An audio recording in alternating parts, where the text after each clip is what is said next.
Hi guys, happy Tuesday. It's February 10. It's 6:46 p.m. So, super chill lang today kasi hindi ako masyadong nakakapag-shoot and sorry for that. Lagi kasi kami guys nakatambay dun sa isa naming bahay which is dapat gagawin siyang garahe. Pero, ngayon, may surprise ako sa inyo today. It's all about our new investment and something new. And I'm super excited na ipakita yun sa inyo guys. Pero syempre, konti-konti ko munang ipapasilip sa inyo. Kasi nga, on process pa lang siya. So, ayun, kauuwi ko lang and syempre, nag-half bath muna ako. Kasi alam nyo na, bawal pang basain yung buhok ko ng 3 days kasi nga karereband lang. So, ayun nga, super happy pa rin ako kasi makikita nyo nga sa mga naunang clips na halos dun na kami nakilos sa kabilang bahay. Kasi parang ang gaan kumilos dun guys, like super aliwala, super ginhawa sa pakiramdam. So makikita nyo rin dun sa ibang clips na may meeting kami with engineer kasama yung foreman.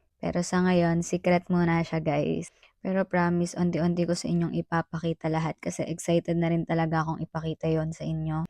Because, ayun nga, I just wanna share this journey with you guys. So, yep, let's enjoy. Let's just trust the process. May mga fun updates pa sa susunod. So, I promise na hindi kayo mabibitin. So, see ya!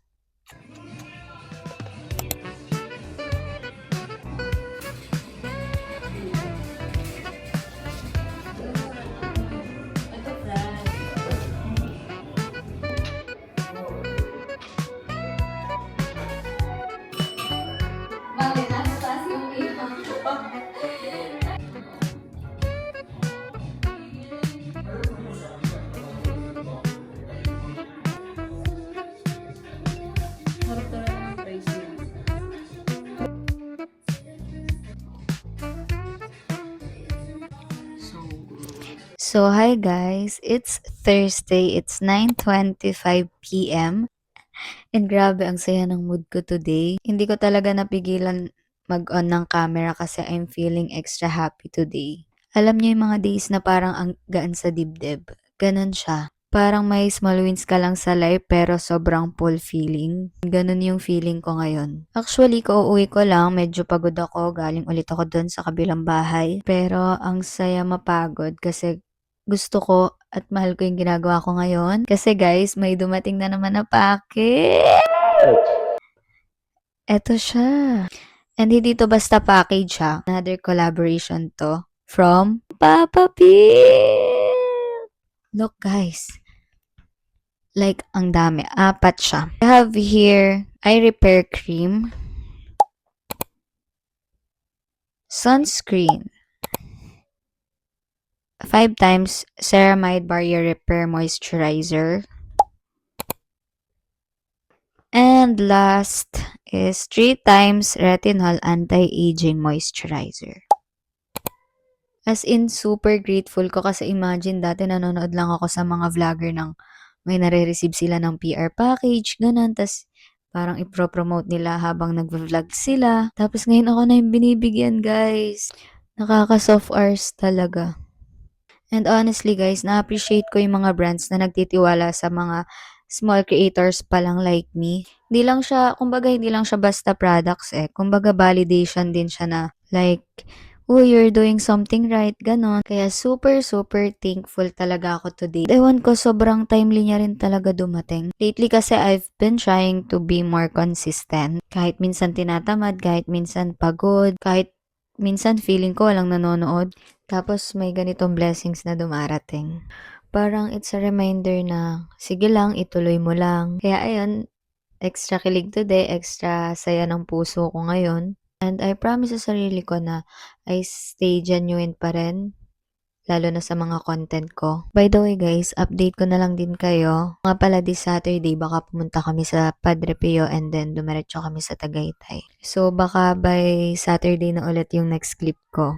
And alam nyo guys, sa totoo lang, I'm really enjoying this small moments. Hindi man bongga everyday, pero yung mga ganitong araw, may dumating na package, may plans for the weekends, may konting excitement, ang laking bagay na sa akin.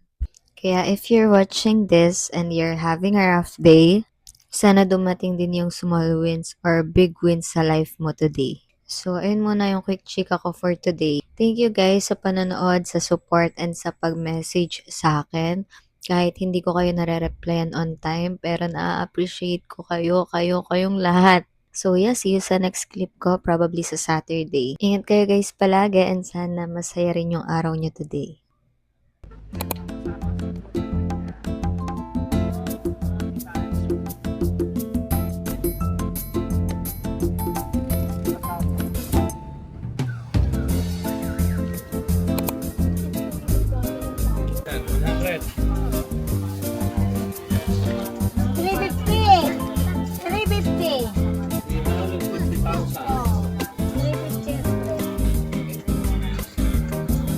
po.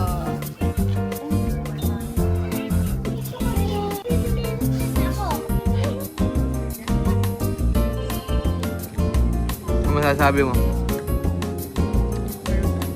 Perfect. Ayun na.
So hi guys. So today I just wanted to flex these two beautiful bouquets